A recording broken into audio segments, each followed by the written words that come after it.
The innocent joke that changed a life. It was a rainy day on planet Norix 9.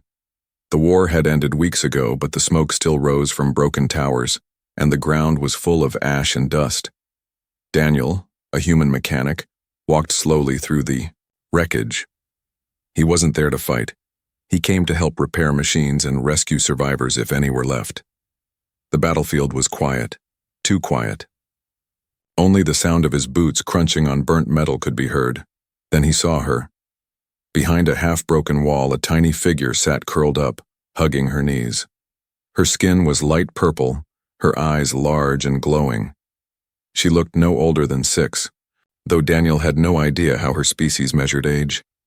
Her clothes were torn and her small body was shaking. She wasn't crying loudly, but her quiet sobs reached Daniel's heart like thunder. He stepped closer and knelt down slowly so she wouldn't be scared. She looked up at him with wide, frightened eyes. "It's okay," Daniel said softly. "I won't hurt you." The little alien didn't speak. She just stared at him, not blinking. Her eyes were full of fear, but also something else.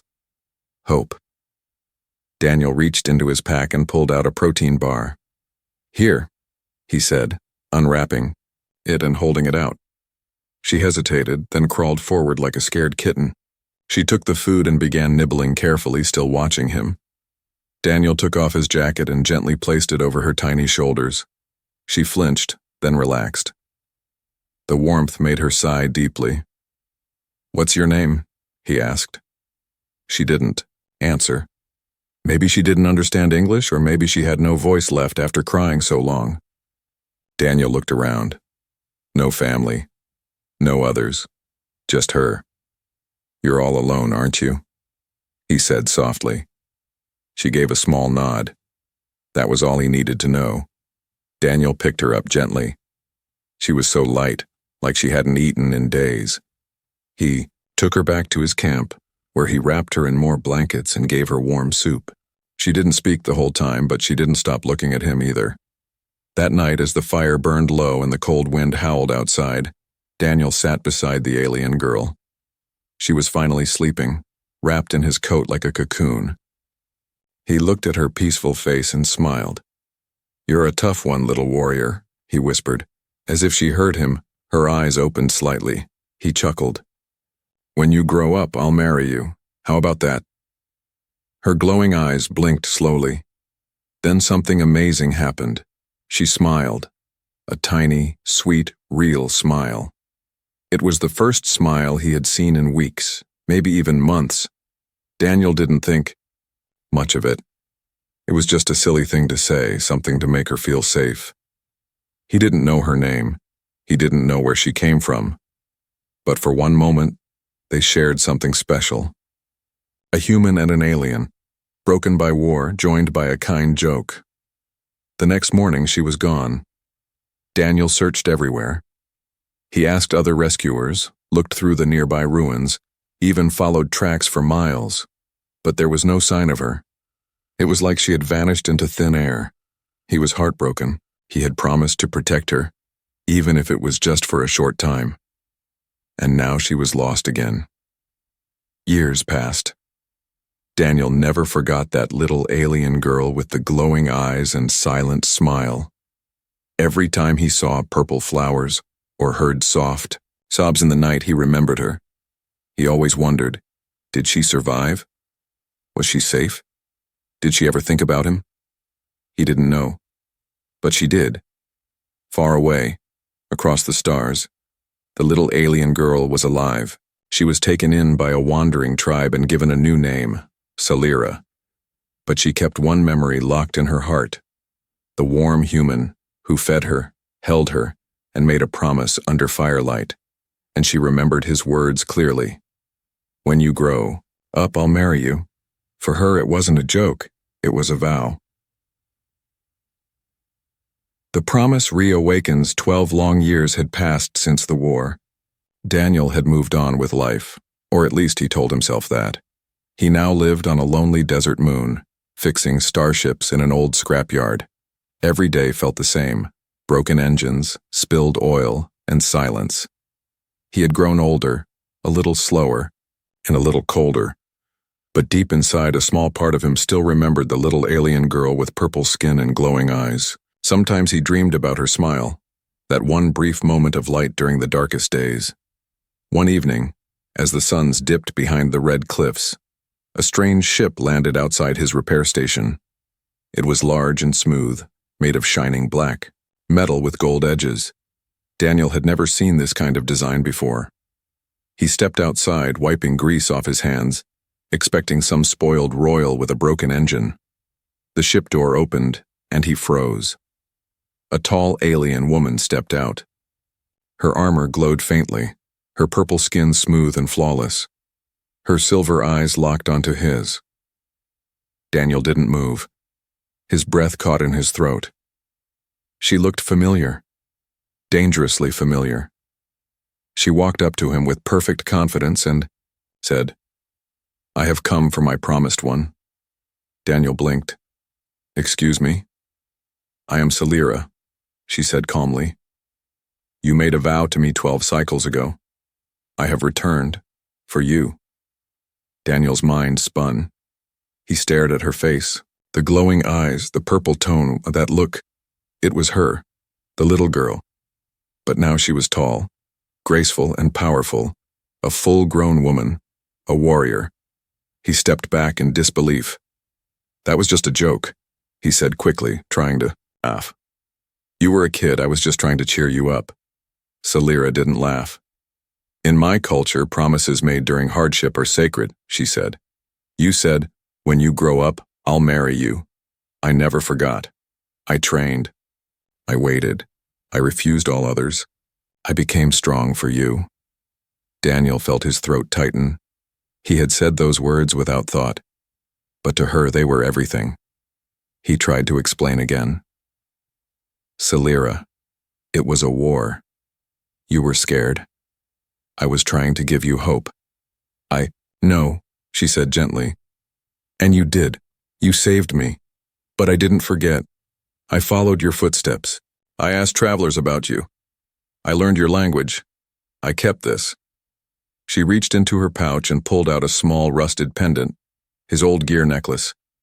He had given it to her the night she slept under his coat. She had kept it all these years. Daniel's voice dropped to a whisper.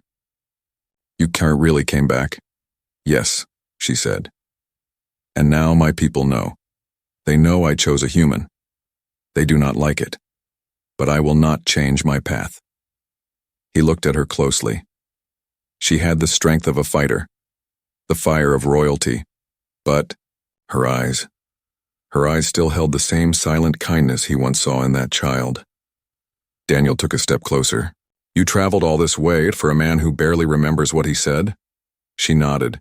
"You gave me life when I had none. You gave me a reason to survive. Now I give you my heart, whether you accept it or not. I needed to tell you." Suddenly, a blast rang out, a beam hit the ground near them, exploding in dust and fire. Daniel shielded his eyes. Salira jumped in front of him instantly, drawing a glowing blade from her side. "They found me," she said sharply. "Some of my people would rather see me dead than bonded to a human." Daniel's heart pounded. "They're trying to kill you? Why?" "Because I broke tradition," she said. "I chose you." The ship behind her lit up with red alarms. She pushed Daniel behind a steel wall. More shots came, loud, angry. A voice shouted from the ship's intercom, ordering her to return or be hunted. Daniel couldn't believe it. He was just a mechanic. He fixed bolts and pipes. He didn't sign up for this. But when he looked at Salira, standing tall, protecting him, eyes burning with loyalty, he knew this was no longer about jokes or childhood promises. She was serious. And now her life was in danger because of something he once said without thinking. And for the first time, Daniel didn't want to run. He wanted to stand beside her, even if the stars turned against them. She trained for a stranger who once made her smile. The battlefield had shaped her bones. The elders tried to shape her heart, but it already belonged to someone across the stars.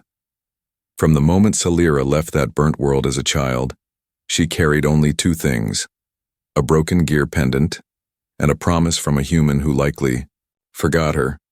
She never forgot him.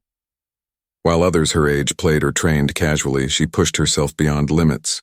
Every scar she earned in battle was a step closer to him. When she refused the suitors from noble houses, they called her stubborn. When she rejected the bonding contracts arranged by her clan, they called her broken. But she smiled through it, all because she had already chosen. In the high courts of her people, they whispered her name like a warning. The girl who chases a ghost. But Celira had become more than just a memory chaser. She became the youngest warrior to rise to the elite guard. She could break stone with her fists. Her strategy in mock battles left even generals speechless. But when she meditated, it was not for victory. It was to remember a warm voice saying, "You're a tough one, little warrior." She had one goal: find the human named Daniel. And on the 12th cycle, when her rite of adulthood was complete, she left everything behind to follow the stardust trail that led to him. Now, standing in his workshop, after defending him from assassins, she could feel her soul trembling. He looked at her with new eyes now, not as a child, not as a joke, but as someone real, someone who had come for him, not asking, but offering. Daniel sat silently in the corner, watching the fire flicker across the pendant in her hands. "Why, me?" he finally asked. "You could have had anyone. You're strong, respected, noble." She stepped closer, kneeling before him. "Because you gave me hope when I had nothing. When I was weak, you gave me your warmth. When I was voiceless, you spoke for me. When the world forgot me, you didn't look away. That was not small to me." He lowered his gaze. "But it was just a moment." "For you," she said, "but for me, it was a lifetime." Daniel felt something twist in his chest. Guilt? Awe? A strange mix of both. "I didn't think anyone would build their whole life on something I said to comfort them." "You're wrong," she replied softly. "Words can be weapons, but they can also be seeds. You planted one. I grew with it." There was silence. The stars above the glass ceiling blinked quietly. Then she placed something in front of him, an official document sealed in shimmering energy. It was a mating declaration from her species. Once signed by both, it would grant Daniel the same rights as a noble consort. But it also came with enemies, status that threatened old bloodlines and power circles. Daniel picked it up slowly. "This is real." "Yes," she said, "but you are free to say no. I will not force a bond. I only came to give you the truth." He looked at her, seeing not just the strong warrior, but the lost little girl who waited for a promise to be remembered. His heart felt heavy, not with pressure, but something deeper. "You know," he said slowly, "you're braver than anyone I've ever known." Celira didn't smile. She simply asked, "Do I still frighten you, human?" Daniel looked into her glowing silver eyes and whispered, "No, but the way you waited, it humbles me." She stood, turned away and softly said, "Then rest tonight. Think. Tomorrow you may decide whether we walk this path together or part." And as she stepped into the shadows of the room, Daniel sat alone, holding a pendant he once gave without thinking, and a future he never expected to be real. He never meant to keep the promise, but now her life might depend on it. The wind outside howled through the metal panels of Daniel's outpost. Inside, silence sat heavier than ever before. He held the alien bond document in his hands, his name printed beside Celira's in glowing script. It felt like a chain and a key at the same time. His fingers shook, but not from fear. He was no hero, no warrior. He was just a mechanic, a man who once tried to make a crying child smile with a harmless joke. But now that joke stood on the edge of becoming a lifelong oath, one that could decide life or death for the alien girl who had never stopped believing in him. Celira stood by the window, her armor resting on a chair beside her, leaving her in a simple, soft robe. She wasn't looking at him. She watched the stars, quiet, still, her posture too calm to be natural. That silence, it was the kind that hides heartbreak. Daniel finally spoke. "If I don't sign it, what happens to you?" She answered without turning. "I'll be labeled, dishonored. My clan will strip me of title, home, and purpose. They may even exile me to the border worlds, alone, marked." Daniel stood. "That's insane, just because you want to choose your own partner." "No," she said softly. "Because I chose a human." He stepped closer. "You said I'm free to decide, but that doesn't sound like freedom, Celira. That sounds like a threat with a pretty bow." She turned now, her eyes heavy, but her voice calm. "I knew the risk. I made my choice before I came. I never wanted to trap you. I only wanted to see if you remembered, to see if it mattered." Daniel looked at her face, the one that had once been small and scared under his jacket. He had never expected to see her again. He had never imagined that one night of kindness would shape someone's whole life. "I didn't know I was planting something real," he said. "You built your life on my promise, but I built mine thinking it was forgotten." She gave a small nod. "I understand." "No, I don't think you do," Daniel said quietly. "Because right now, I don't feel trapped. I feel unworthy." That made her eyes blink fast as if she didn't expect those words. "You think I'm strong because I gave you a warm coat and a joke," he said. "But I see you. You crossed galaxies for someone who might have forgotten your face. You stood in front of a laser to protect me. You went against your people, your culture. For someone like me," she took a step forward. "You are not someone like anything. You are the one who made me feel seen."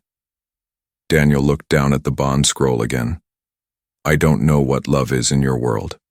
I don't know if this bond means romance, or power, or just protection. It means all of those things," she replied. "But mostly, it means you won't be alone. Ever." He gave a soft, broken laugh.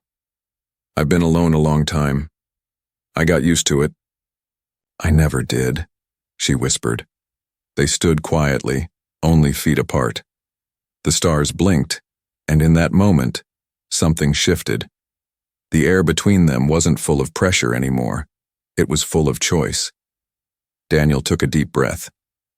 "So, what if I don't sign tonight? What if I ask for time?" She nodded. "You'll have it, but know this, if you walk away, I will survive. I will never hate you, but I will carry the memory of what almost was for the rest of my days." He looked into her eyes, full of quiet strength and pain hidden beneath it. For the first time, Daniel realized this wasn't about saving her anymore. It was about saving himself. He wasn't afraid of the bond. He was afraid of being seen and loved by someone who saw everything and still chose him, and for that reason alone, he wasn't sure he could walk away. The night before the bond, they came to kill. The human. The stars outside shimmered quietly, but inside Daniel's compound, the night was anything but calm. Celira had gone silent again. After their deep talk, she had taken a seat by the window, holding her blade in her lap like a soldier waiting for a storm. Daniel hadn't touched the bond scroll again. It sat on the table, unmoved, glowing softly, as if watching him. He didn't know what tomorrow would bring, but he was sure of one thing tonight. Nothing in his quiet, lonely life had ever mattered more than this. Then it happened. A sound, low, sharp, like something slicing air. Daniel stood fast. "Did you hear?" he began, but Celira was already moving. She jumped to her feet, her blade drawn in one smooth motion. The lights flickered. Something hit the outside wall, hard. The compound shook. Daniel's instincts kicked in, but he wasn't trained for this. He ducked behind the table as the power cut. Darkness swallowed the room. Only the red glow from Celira's weapon lit the space now. "Stay low," she ordered. The front panel exploded inward, metal torn like paper, Smoke poured into the room. A figure stepped through it, tall, armored, silent. Then another, then a third. Assassins. "Clan shades," Salira hissed. Daniel's heart raced. "They're here for you?" "No," she said coldly. "They're here for you." Before he could speak, the lead attacker lunged straight for him. Salira moved like lightning. Her blade clashed against the assassin's weapon, sparks flying in the air. The sound of steel grunts and heavy footsteps filled the compound. Daniel crawled to the back room looking for anything he could use to help. A wrench? A flare? He felt useless. But then he remembered something. An old magnetic charge baton he had tucked away. He grabbed it and ran back. The second attacker was heading toward him now, bypassing Salira. Without thinking, Daniel struck with the baton. Hard. A crackling sound filled the air as the attacker fell, convulsing from the shock. Salira sliced through the third with brutal precision, then turned back to the first. "Enough," she shouted. The assassin paused. "You were warned. A human cannot be your mate." "Then you'll die with that belief," she growled. One final clash, and it was over. The attackers fell. The room fell quiet again.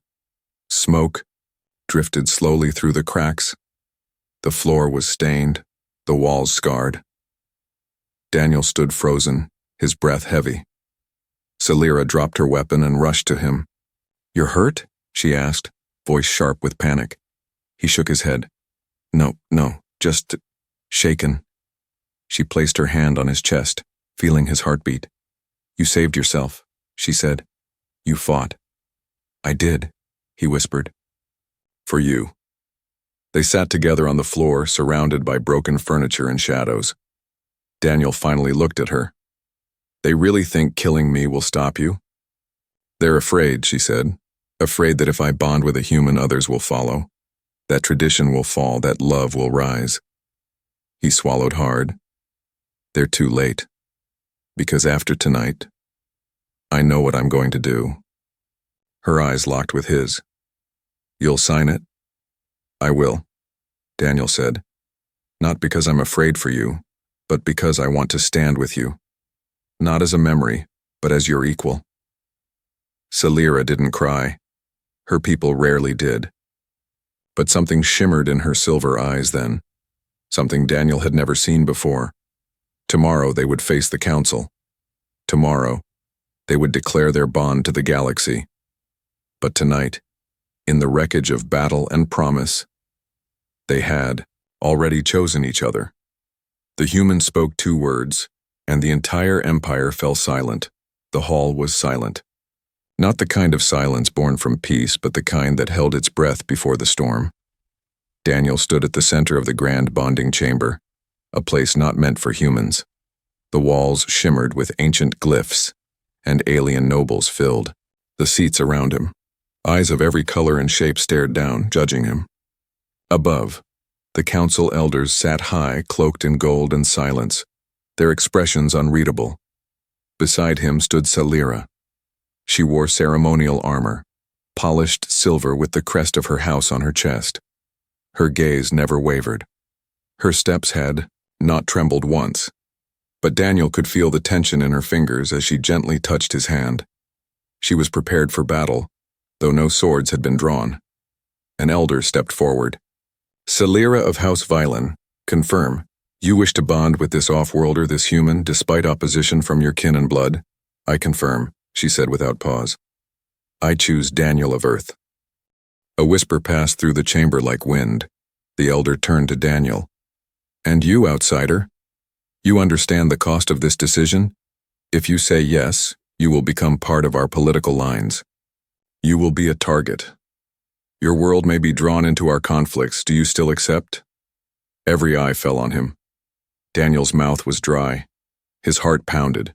But then he looked at Salira. Not the crowd, not the elders, just her. And in that moment, he didn't see a warrior. He saw a girl, once small and scared, smiling under a blanket because someone had made her feel safe. And now she was here, still holding on. He took a breath and said 2 words. I do. Gasps echoed like thunder. One of the elders dropped his staff in shock. The crowd murmured, argued, even stood from their seats. A few nobles stormed out in rage, but Celira smiled. The kind of smile that comes from years of waiting. And, finally receiving. The elder stepped back, stunned. So it is declared. By ancient law, their bond is recognized. A second elder stood. Let the scroll be sealed. A servant brought the bond document. Daniel signed his name beside hers. The symbols glowed gold, then vanished, proof of a completed vow. Suddenly a loud voice broke through the chamber. He dishonors our blood, roared a noble from Celira's clan. This is a union of shame. Another shouted, she was to be mine. You disgrace the warriors of our people. Daniel flinched, but Celira stood tall. You had years to win me. He had one moment, and he gave it freely. The nobles shouted louder. The chamber heated with anger. Then the head elder raised his staff. Enough. The room froze. Let it be known, the elder declared, that from this day forward, Celira of House Vilain and Daniel of Earth are bonded by law, by heart, and by right. Their union stands, and any who defy it defy the will of this council. The anger faded into bitter silence. The law had spoken. Later that evening, as the hall emptied and stars lit the dome above, Daniel and Celira walked alone down the sacred steps. He exhaled slowly. Well, that was something, she smirked. You made history. I made enemies, he muttered. You made a choice, she corrected. And now you're not alone anymore. He looked at her, his bonded partner, his friend, his unexpected future, and whispered, let them come. A joke became a vow. Now they faced the stars as one. The stars stretched endlessly above them, cold and distant. But inside the ship, warmth flickered from something deeper than heat. Daniel stood at the cockpit window, staring at the streaking light trails as they left Celira's homeworld behind. He never imagined this life. He had spent years alone with tools, metal, and silence. Now he was bonded to a warrior from another world, with half a galaxy whispering his name, some in fear, some in disbelief, and a few in admiration. Behind him, Celira moved quietly. She was no longer wearing armor. She didn't need it now. Her shoulders were relaxed for the first time since they'd met again. She walked over and stood beside him, her silver eyes watching the stars. Do you regret it? She asked. Daniel smiled faintly. Only that I didn't mean it more when I first said it. She tilted her head. Mean what? That I'd marry you someday. Celira smiled, soft and full of memory. You said it with kindness. That was enough. He reached into his jacket pocket and pulled out something small and old, the rusted gear pendant he once gave her as a child. I thought I lost this, he said. But you kept it. She took it gently from his hand and fastened it around her neck. I never let it go. It reminded me that even in war, someone saw me as more than a weapon. Someone saw me as a child worth protecting. Daniel looked at her. This woman who had survived war, betrayal, and rejection, just to return to him. Not because he was a hero, not because he was strong, but because he was kind. You saved me too, he said quietly. You reminded me how powerful small moments are. One joke, one warm coat, one choice. It changed both our lives. She leaned against him, resting her head on his shoulder. Where will we go now? He looked out at the stars. Wherever you want. This time, we're not running from anyone. This time, we're writing our own story. But peace never came easy in a galaxy full of ancient pride and fragile treaties. A message blinked on the control panel. Encrypted, urgent. Celira tapped it. Her expression shifted as she read. What is it? Daniel asked. She turned to him. A rebellion has started in the outer colonies. My clan believes I've weakened our bloodline by bonding with you. They're spreading fear. Daniel sighed. So much for a quiet honeymoon. She smiled. Let them come. I've fought alone before. Now I fight with you. He reached for her hand. Then let them see what a human and an alien can build. Together. As their ship turned toward the rising threat, Daniel felt no fear. The stars still burned cold. The galaxy still judged. But beside him was someone who crossed those stars for him. A little alien girl once cried in the ruins. A human once made. Her laugh. Now they stood side by side, not as joke and child, not as mechanic and warrior, but as equals, bound by something deeper than war or peace. They had love, they had loyalty, and they had each other.